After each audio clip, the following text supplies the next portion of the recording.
Conflictos armados, relaciones internacionales, soberanía, análisis coyuntural, táctica y estrategia militar, terrorismo. Sean todas y todos bienvenidos una vez más a su programa Lógica de Guerra, un espacio informativo y de difusión sobre los conflictos humanos a nivel de los estados, donde involucran total o parcialmente sus fuerzas armadas o componentes irregulares, todo ello considerando sus dimensiones diplomáticas, sociales, políticas, psicológicas y económicas. Asimismo, aporta una visión didáctica sobre las cuestiones prácticas de la política de defensa de los países, la planificación estratégica, así como los aspectos operativos de la guerra moderna y no convencional. En este sentido, nuestro video de hoy se titula El TIAR, el último vestigio de la Guerra Fría. A fin de entender la relevancia y el papel que tuvo el Tratado Interamericano de Asistencia Recíproca, mejor conocido como TIAR, es necesario observar con detalle su criterio de conformación y la pertinencia de dicho pacto regional, el cual pretendió posicionarse como una iniciativa continental después de la experiencia de la Segunda Guerra Mundial y las constantes tensiones que imponía la dinámica de la Guerra Fría en el contexto internacional.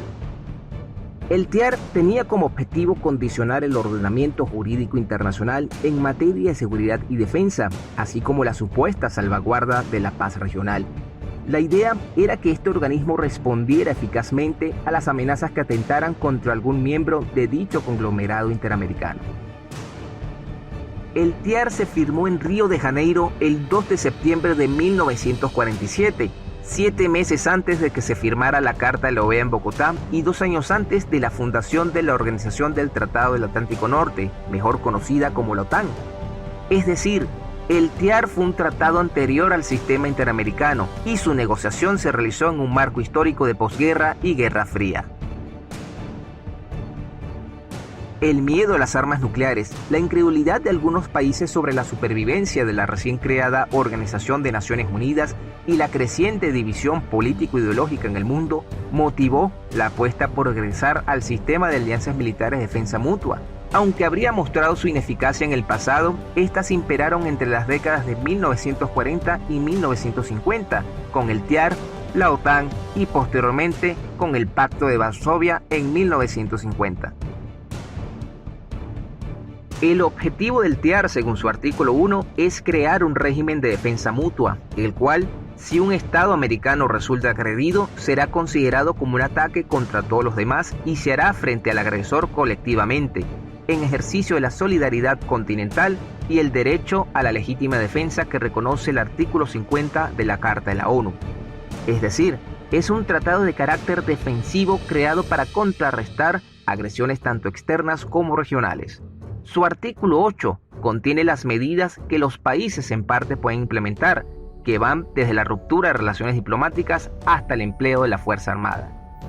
Cuando se celebró el TIAR, contó con la firma de 23 países. Sin embargo, Bolivia, Cuba, Ecuador, Nicaragua y Venezuela decidieron denunciar el tratado años después. Los países que promovieron alguna vez la activación del TIAR fundamentaron su solicitud ante el artículo 6 del tratado. Este artículo es sumamente ambiguo, ya que no define con precisión qué constituye una amenaza a la paz y la seguridad regionales. Solamente establece que el órgano de consulta debe reunirse inmediatamente si la soberanía de un Estado americano se pone en riesgo por 3 supuestos: una agresión, un conflicto intercontinental o extracontinental, o cualquier situación o hecho que pueda poner en peligro la paz de América.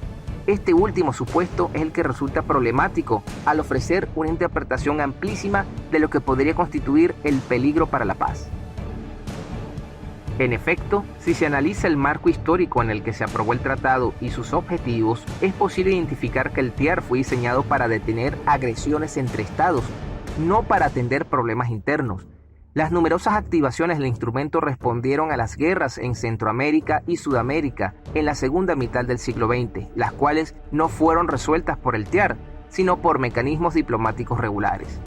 Si algo ha demostrado el TIAR durante sus 7 décadas de vigencia, es que no ha sido eficiente al momento de prevenir o solucionar conflictos en la región. Su estructura e instrumentación responden a una geopolítica de posguerra que poco corresponde con la actualidad. En la práctica, el TIAR fungió como una herramienta militar y diplomática de los Estados Unidos. La existencia del tratado se justificaba por la dinámica global impuesta por las naciones hegemónicas en el momento de su origen, es decir, la Unión de Repúblicas Socialistas Soviéticas y los Estados Unidos de América. El basamento de defensa regional del TIAR estaba configurado con miras a hacerle frente a potencias extracontinentales tales como la URSS y China. Sin embargo, mostró una muy particular ineficacia a la hora de coordinar esfuerzos ante una clara intervención militar en la región de una potencia ultramarina colonial, Inglaterra. A partir de la caída del muro de Berlín y sus hechos posteriores, instancias como el TIAR, así como otros tratados que comparten la misma naturaleza, han caído en desuso debido a los diferentes cambios políticos al interno de los países miembros. También es conocido que la migración de los estados de un sistema político-militar a otro ha promovido el desuso de estas herramientas diplomáticas. A pesar del evidente cambio en los paradigmas mundiales, esta situación no excluye la relativa sobrevivencia de las disquisiciones entre la izquierda y la derecha, o del socialismo y el capitalismo en la región latinoamericana. El TIAR era una pieza más desde el punto de vista del sistema estratégico militar estadounidense. Dejando a un lado los tecnicismos y sutilezas jurídicas y diplomáticas, hay que decir que el TIAR desempeñó una serie de funciones estrictamente interdependientes para los Estados Unidos.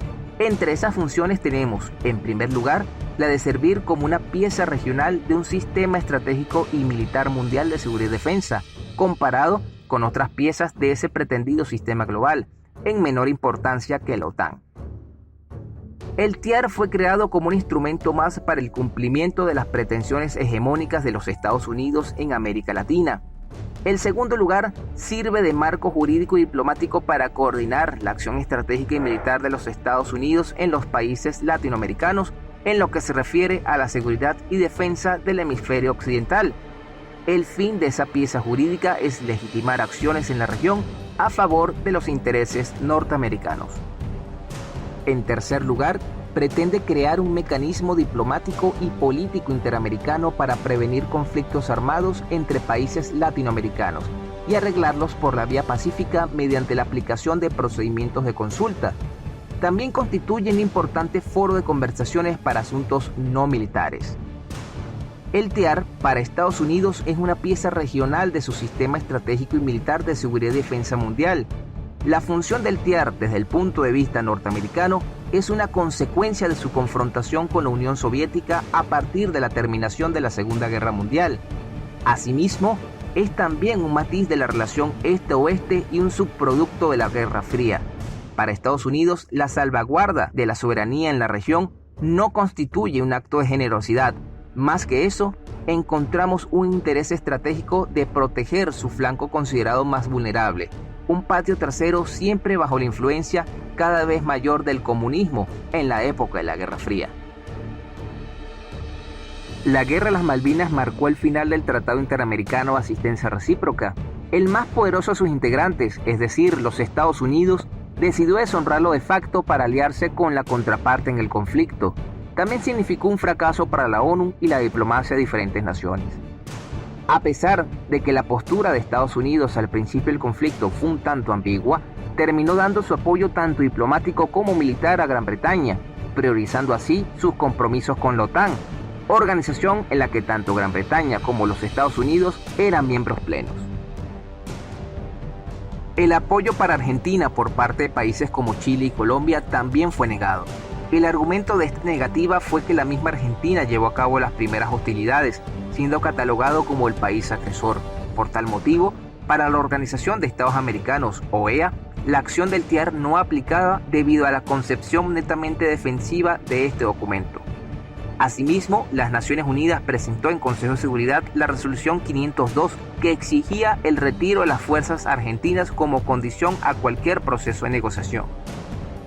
Esto último significó una confrontación directa ONU versus TIAR, mostrando diferencias evidentes dentro de una complicada coyuntura. Todo esto no significó el retiro definitivo de Estados Unidos del TIAR, al no haber un comunicado oficial ante la OEA de su renuncia en el marco del artículo 25 del Tratado Interamericano de Asistencia Recíproca. La interpretación jurídica determinó que solo se trató de un incumplimiento menor de las obligaciones del tratado. De esta forma, el TEAR, posterior al conflicto de las Malvinas, se vio seriamente deslegitimado. Muchos de los Estados miembros solicitarían su retiro del tratado, tal es el caso de México en el año 2002 y el bloque del ALBA el 5 de junio del año 2012, siendo este la consolidación del ocaso político de este funesto tratado, último vestigio de la Guerra Fría en América Latina. De esta forma concluye su programa Lógica de Guerra. Esperamos que el mismo haya sido de su agrado. Me despido no sin antes recordarle a nuestra audiencia que esta iniciativa es gracias al Estado.net, hegemonía cultural para un nuevo imaginario colectivo. Pueden ubicarlos en las redes sociales Instagram, Facebook y Twitter. Mi nombre es Julio Cáceres y para mí fue un inmenso placer compartir con todas y todos ustedes. Hasta la próxima.